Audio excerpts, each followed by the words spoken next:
your nation, your province, your southern Alberta. From the heart of Lethbridge, it's Bridge City News Weekend Edition with Jeanette Roche. Happy New Year. Thanks so much for joining us. Well, 2024 saw a lot of hot button topics that made headlines for the city of Lethbridge. BCN's Hal Roberts recently chatted with Lethbridge Mayor Blaine Higgin about some of the issues and what's ahead for the city in 2025, including the plan to save the Agri-Food Hub and Trade Center. Take a look. So Blaine, City Council decided to use both contingency funds along with surplus dollars from the current budget to support the LDE. That means there will be no additional property tax increase outside of the 5.1% already budgeted?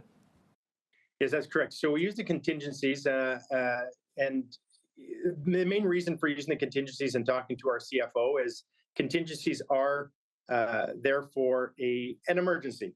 And we couldn't think of anything more emergent than this. And so for that reason, we decided to use that rather than increase the taxes from what was already put in place in 2022. So we heard loud and clear from the community that they just couldn't sustain an additional tax increase. And so this is the way that we did it.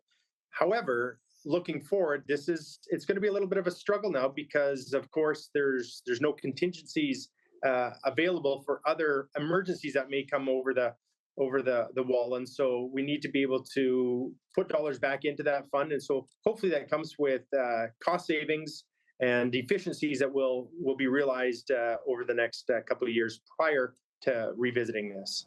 Now, Blaine, some people were asking, why not just shut down the Agri-Food Hub and Trade Center altogether, or maybe sell it off? Your thoughts?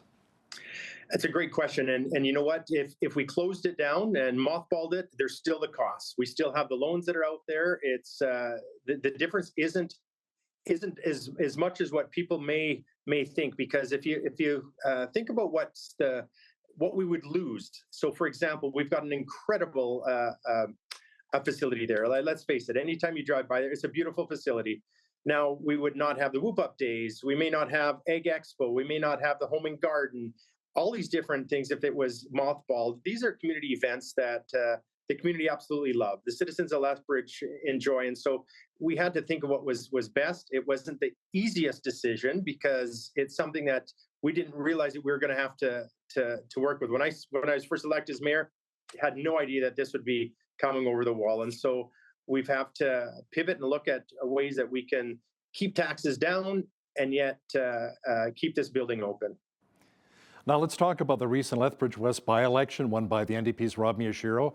Interesting how the city appears to be split kind of right down the middle here, Blaine. You've got a UCP MLA representing the east side and Nathan Newdorf, who's also our utility and affordability minister. And now Miyashiro will keep the west side orange. It's just bizarre. Like, I've lived in so many cities here in Alberta that are very conservative, but in Lethbridge, that's not the case here. Yeah, you know what? We knew it was going to be close. And I mean, anyone you talk to knew that this was going to be a close by-election. And by-elections, of course, with voter turnout being a little less than in a regular election, it was too close to call. And so I've had the opportunity of working with both Rob Miyashiro and with John Middleton Hope and over council, and both credible candidates. And it is what it is, I guess, Al, is I guess the way we'll put it, but it is divided. Our community is, with it being a West being NDP and with East being conservative. But, we move forward. We'll work with anyone. And that's the most important thing is it's working with whoever is our MLA, and that's of extreme importance. Now, Council voted unanimously to support a recommendation from the Safety and Social Committee to support the Lethbridge Police Service Master Plan. Blaine, would that include the potential of maybe more boots on the ground here in our city, or more police dealing with those who are stunting and racing around in our city?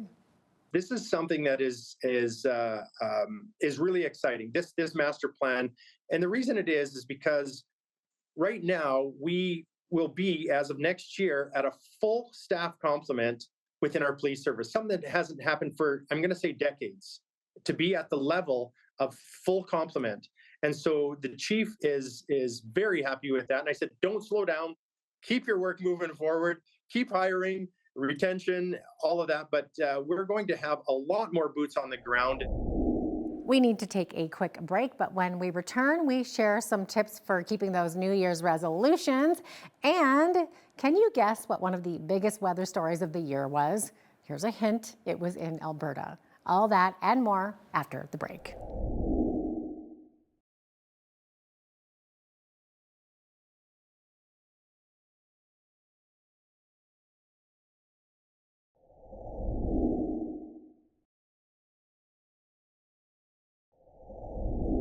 Welcome back. It should come as no surprise that Environment and Climate Change Canada's most impactful weather story of the year was the wildfire that tore through Jasper National Park, destroying a third of the town. The weather agency released its annual top 10 list of the country's most impactful weather stories, ranked by severity, human and economic impact. Warming faster than the global average, particularly in the north, Canada is increasingly becoming a land where weather extremes are the new norm. A warming atmosphere is increasing the intensity of events like heat waves. It is also intensifying heavy rainfall because warmer air can hold more moisture. Cape Bretoners are no strangers to winter storms, but the historic snowfall in early February was unprecedented. In downtown Sydney, over 100 centimeters of snow fell. The storm also blanketed much of central and eastern Nova Scotia, along with eastern Prince Edward Island. Southern Ontario faced a summer of sporadic and heavy rainfall in 2024. These storms highlighted how uneven these rain events can be and the sheer volume that can fall in a short amount of time.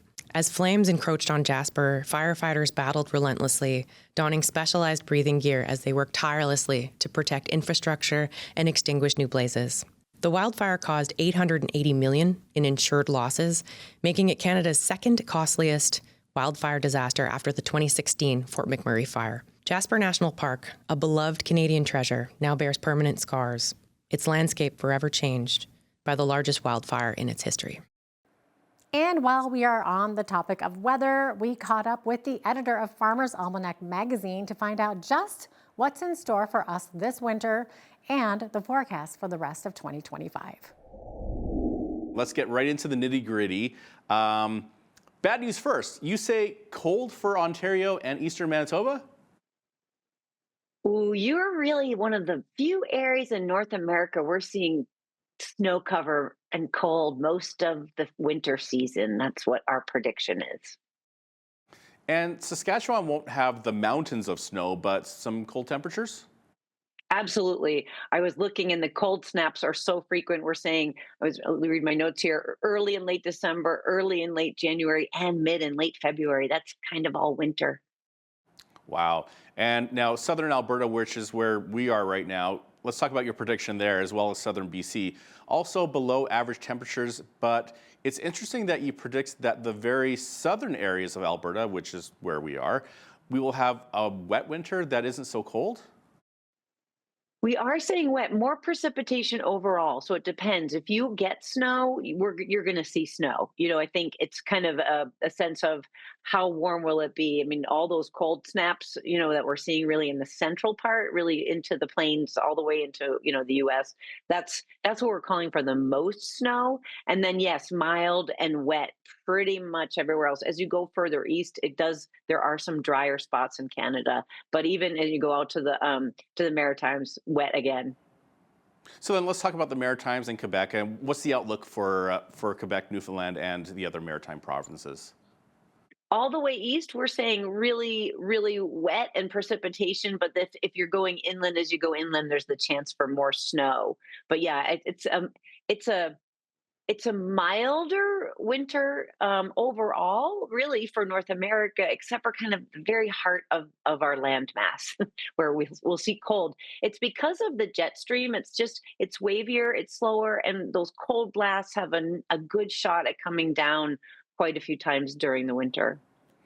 Now, it seems that there's some times where the Old Farmer's Almanac and what, say, like Environment Canada would predict, or like what they forecast, kind of clash. Are there different models that the Old Farmer's Almanac uses? Maybe you could explain some of that. Oh, absolutely. Well, we're kind of crazy, right? Trying to predict long range weather over a year in advance when people trying to predict it tomorrow don't always get it right. So there's that. But I think the main thing that differentiates us from pretty much all other long range weather forecasting is how much emphasis we put on magnetic storms on the sun, those solar storms. Lots of people further south than ever before seeing the aurora borealis. That's the cycles of storms on the sun. It's hitting its peak. It just is peak of 25, and then the cycle 26. Those are 11-year cycles, and we have 25 years of records, which is an incredible set of data. And so it's not like magnetic storm, hot summer, right?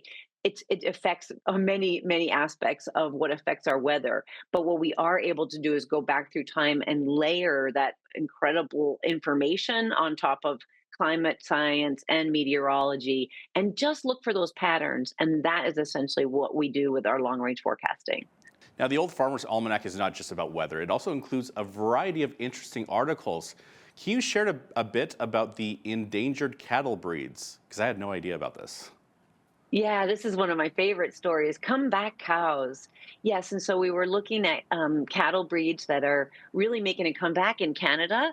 There's a Speckle Park is a breed from let's see, that's from Alberta, right? And so things that we've learned about these breeds is that they have a lot of resiliency, just like heirloom tomatoes. Say they might be more resistant to blight. Well, these animals, heritage breeds, often had to do three things: plow, make milk, and feed the owner.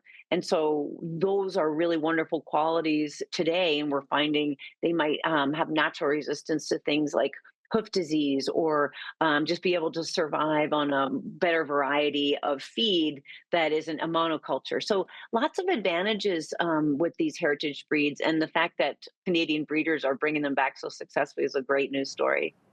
And you also take a look at whether planet Earth is on a collision course with a collection of space rubble. Right, I wrote that one. Yeah, Bennu. I became, let's say, fascinated by this near asteroid. It's not going to hit us, so that's the good news. Jazz hands.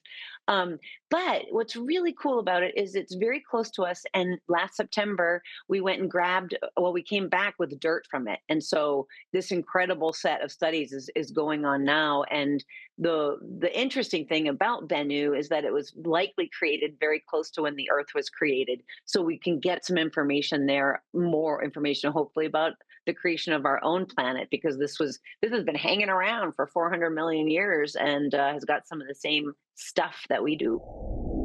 Now that we're in a brand new year, how are your New Year's resolutions going? Did you make any this year? Is there a secret to keeping them? Well, in this previously recorded interview, I chatted with Charles and Charlene Vanderacre. They're counselors and life coaches with C2C Support Services Group in Lethbridge, and they offer some invaluable tips for keeping those resolutions. With making New Year's resolutions, is this a good idea? Is it good to, it's good to have goals, right? Obviously, but how many of us make these resolutions and then don't follow through with them? Absolutely, it's good to have goals. Making goals at any time of the year, not just New Year's, or any time of life is important. And New Year's is just a societally accepted start date because it's the beginning of a new calendar year. So, yeah. Yeah, to put it simply, when as human beings we stop goal setting, and therefore we stop learning, we've really got nothing left to live for.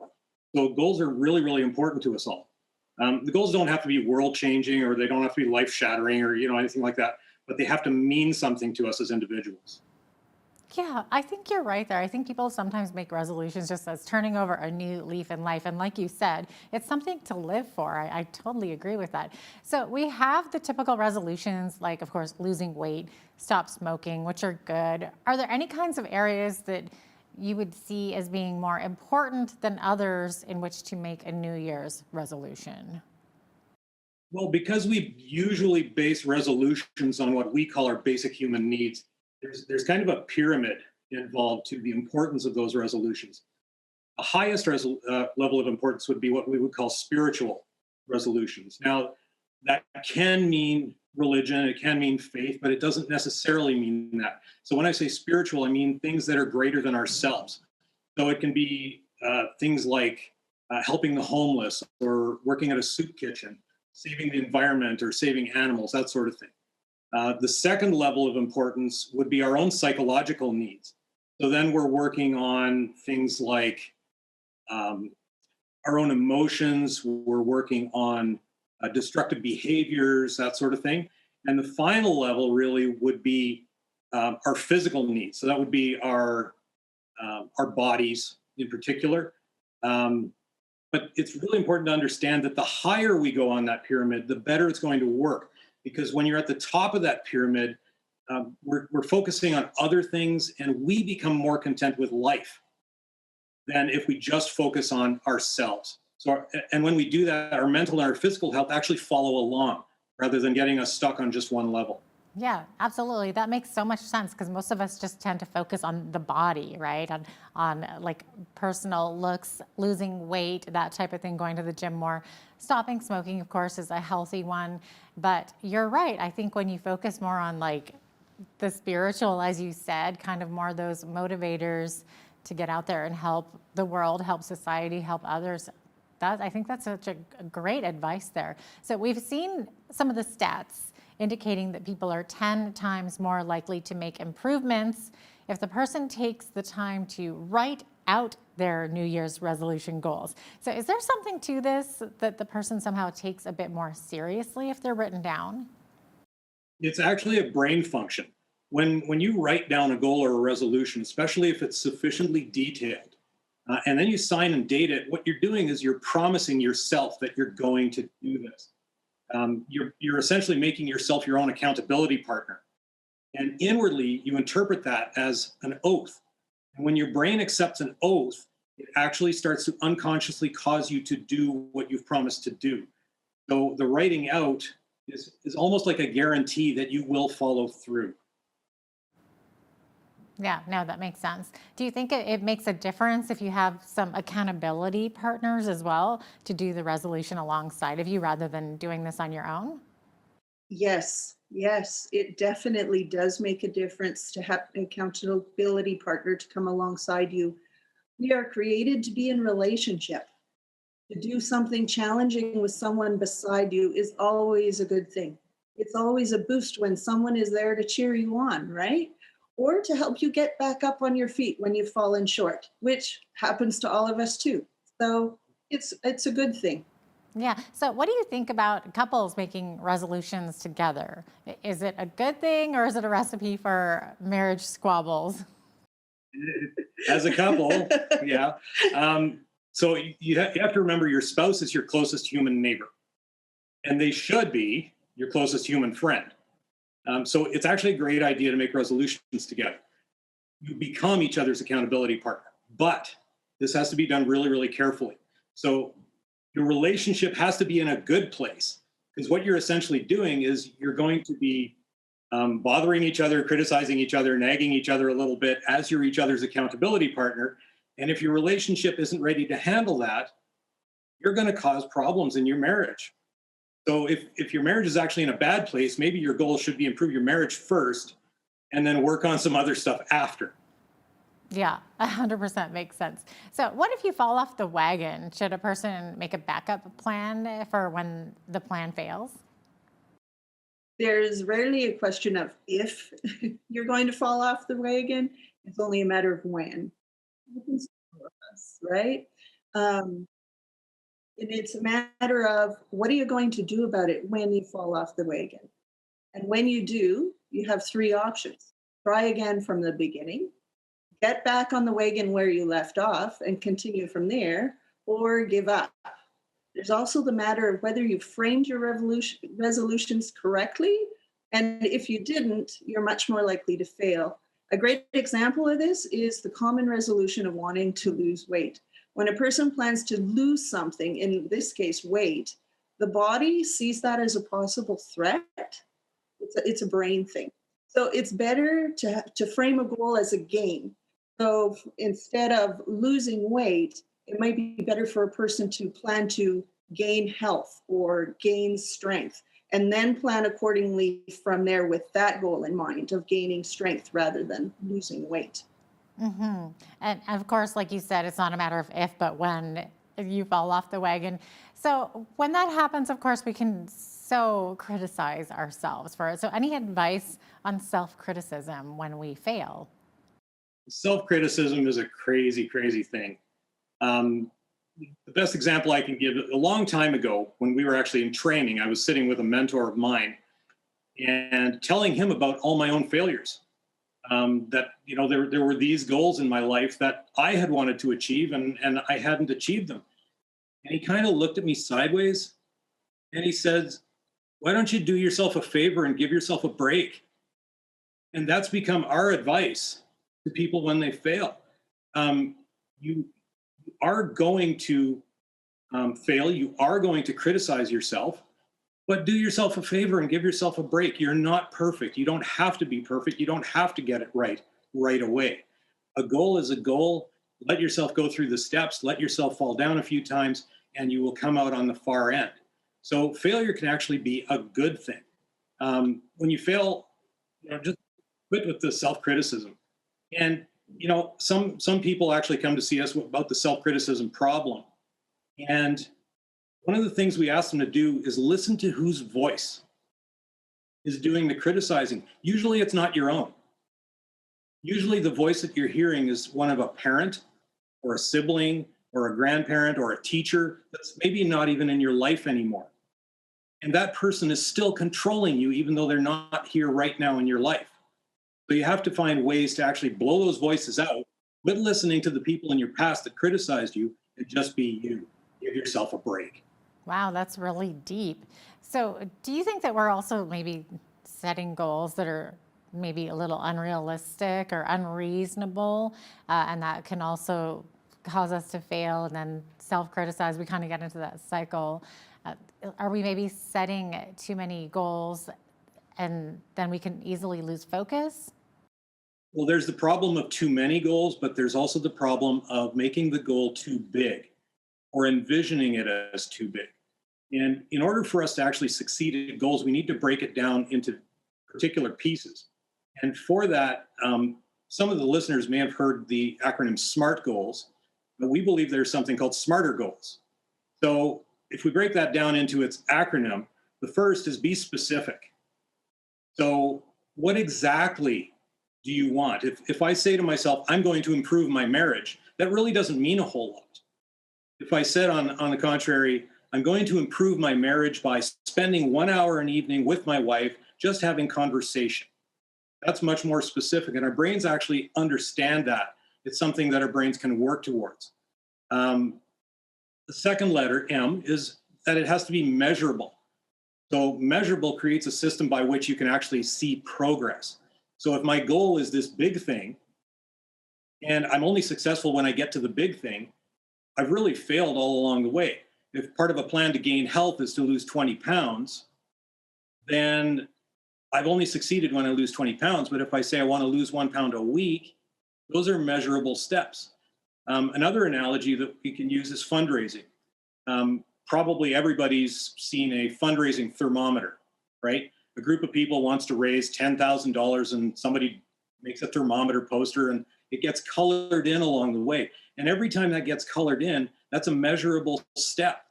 And those are little successes, and everybody gets excited every time we get another step. And so the big goal isn't the key. It's actually all those little steps along the way that become huge successes, and it keeps the motivation going. So the third, the A, is that your goal has to be attainable. I've often said I'd love to be a Martian pioneer. Well, I'm 51. I'm not exactly in shape. And even if I could, and we can't travel to Mars yet, and even if we could, my wife wouldn't let me. So I wouldn't come with him. Yeah. So it's not really an attainable goal. So why am I focusing on something that really I can't attain? For R, it has to be repeatable. If you're going to go jogging and you want to go jogging so you can run a marathon, are you going to run just once to practice and then run the marathon? You're going to fail. Or are you going to repeat the jogging over and over, a little every day for a period of time, right? And even if you have to quit for a while, you just begin again, and eventually you run your marathon. The T is for time bound. So if we create an open-ended goal, there's no urgency to it. So we can procrastinate on it, and then it's days or weeks or months or years before we ever do anything. Using that group analogy for fundraising, we're going to raise $10,000. Great, so what? Right? We have the rest of our lives to do that. No, we're going to raise $10,000 by December 31st. Now everybody knows we got to get to it. So the urgency makes you work harder. Now then there's the E, checking for ecology. So this is a part that most people miss when they set their goals. You have to look at what your life is or situation is going to be like when you've succeeded. Not just the goal, but what else is it going to do to you, right? For instance, again, if I'm going to do something like improve my marriage by spending 1 hour with Starlene every night communicating, what am I going to gain at the end of that? I'm probably going to get a better relationship. I'm going to get a happier house. I'm going to get happier children. But I also have to ask myself, what have I lost? And maybe I'm losing time. Maybe I'm losing time with my friends. Maybe I can't watch my hockey game every night, things like that. And if in the larger picture, all the things that I gain and lose aren't satisfactory, then I need to rework the goal that I have in mind. And finally, you got to ask the question, really? So in other words, what do I really want? So am I quitting smoking, for instance, because I want to? Or am I quitting because my wife hates the smell of me and is nagging me to quit? Because then it's her goal and not my goal. Does your New Year's resolution include eating healthier? Well, you're not alone. There are some of us, however, who want to take things a step further and pursue a vegan diet. Up next, a nutrition and fitness expert with Lethbridge Polytechnic explains what a proper vegan diet looks like. And if you're watching us online, that full interview is available on our YouTube channel. Research that's linked to a vegan diet shows that the diet could lower risk for certain chronic conditions like heart disease, type 2 diabetes, high blood pressure, and certain types of cancers. And it's typically because the diet is generally higher in fiber, lower in saturated fats, and that can improve cholesterol levels and generally support cardiovascular health.